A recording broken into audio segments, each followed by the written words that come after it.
गमे आशिकी से कह दो राह आम तक न पहुंचे।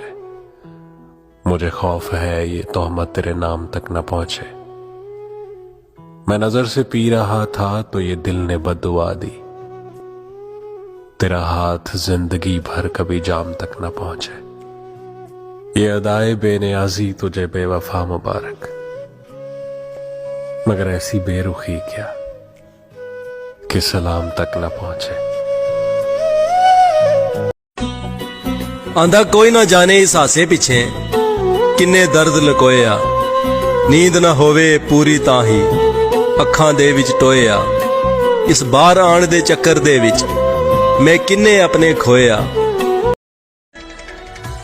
ते मेरी रूह विच मेरा यार वसदा, मेरी अख विच ओदा दीदार वसदा। ते सानू अपने दर्द दी परवाह कोई नहीं, बस रब करे ओ रवे हसदा।